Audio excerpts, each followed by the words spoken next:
गरीब माँ अमीर माँ।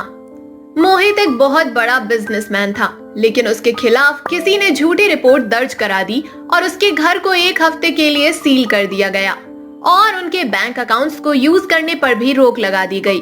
वैसे तो मोहित अभी भी किसी होटल का किराया अफोर्ड कर सकता था, लेकिन उसकी पत्नी आयशा ने अपने 3 साल के बच्चे के साथ होटल में रहने से मना कर दिया, क्योंकि उसका बेटा अक्सर बीमार रहता था। इसीलिए वो ना कहीं बाहर रहना चाहती थी और ना ही बाहर का खाना अपने बेटे को खिलाना चाहती थी। अब मोहित काफी परेशान हो गया। इतने में उसका ड्राइवर रमेश मोहित के पास आ पहुंचा। सर, आपके खिलाफ हुई रिपोर्ट के बारे में पता चला। आप चाहें तो एक हफ्ते के लिए मेरे घर रह लीजिए। मेरा घर बहुत ही छोटा है, लेकिन एक कमरा खाली पड़ा है और मेरी पत्नी आप लोगों का बहुत ख्याल रखेगी। बस एक हफ्ते की ही तो बात है। मोहित की पत्नी ने कहा, थैंक यू रमेश, मुझे तुम्हारे छोटे से घर में कोई परेशानी नहीं है, बस मेरे बेटे को बाहर नहीं रहना पड़ेगा। ये सुनकर रमेश भी खुश हो गया। मोहित ने अपने काम की वजह से रमेश के घर जाने से मना कर दिया। मोहित की पत्नी और बेटे को रमेश अपने घर ले गया। रमेश की पत्नी मीना पहले से ही उन लोगों का इंतजार कर रही थी। उसका भी एक 3 साल का बेटा था। मीना आयशा को देखकर बहुत खुश हो जाती है और उसके बेटे को गोद में ले लेती है और कहती है, मैडम आप इसे मुझे दे दीजिए, मैं इसके हाथ मुंह धो देती हूँ, आप भी धो लीजिए, फिर खाना खाएंगे। और चिंता मत कीजिए, मैंने बहुत साफ सफाई से खाना बनाया है, आपका बेटा बिल्कुल बीमार नहीं होगा। आयशा बहुत अमीर परिवार से थी और इतना छोटा सा घर, इतना छोटा कमरा, सबके लिए एक ही बाथरूम, ये सब उसने पहले कभी नहीं देखा था। लेकिन अपने बेटे के लिए वो ना चाहते हुए भी यही रहने के लिए तैयार थी।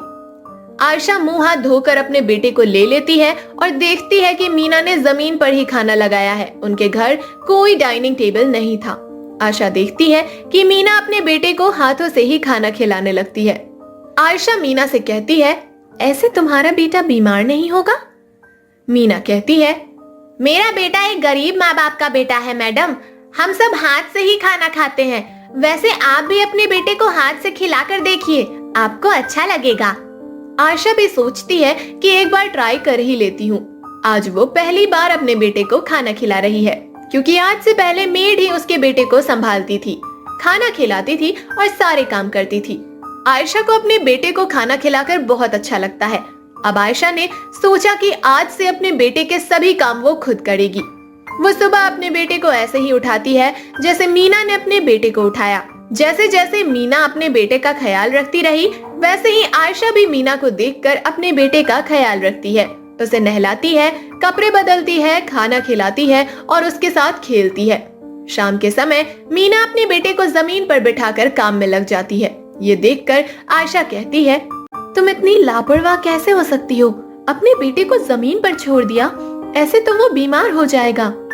तभी मीना कहती है, मेरे बेटे को तो आदत है, मेरे बेटे के पास महंगे महंगे खिलौने नहीं हैं, हमारे बच्चे तो ऐसे ही खेलते हैं। ये सुनकर आयशा भी अपने बेटे को उसी के बेटे के पास खेलने के लिए बिठा देती है और देखती है कि उसका बेटा मीना के बेटे के साथ खूब खेलता है और बहुत खुश होता है।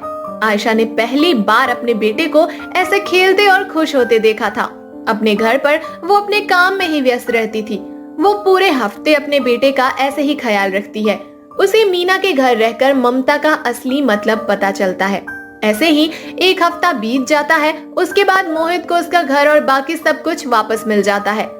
आयशा और उसका बेटा अब वापस घर चले जाते हैं।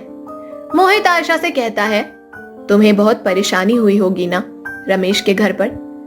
लेकिन आयशा कहती है, पहले मैं सोचती थी कि मेरा बेटा कितना लकी है कि वो एक अमीर माँ बाप का बेटा है, जहां उसे सब कुछ मिलेगा। लेकिन मीना से मिलकर मुझे एहसास हुआ कि असल में तो मीना मुझसे कहीं ज्यादा अमीर है और उसका बेटा कितना खुशनसीब, जबकि मैं एक गरीब माँ हूँ। मुझे तो अपने बेटे का ख्याल रखना भी नहीं आता और मैंने कितना कुछ मिस कर दिया। लेकिन अब मुझे भी मीना के जैसी अमीर माँ बनना है। दोस्तों, माँ का प्यार कभी भी पैसों से तोला नहीं जा सकता और आयशा को मीना के साथ रहकर इस बात का एहसास हो गया था।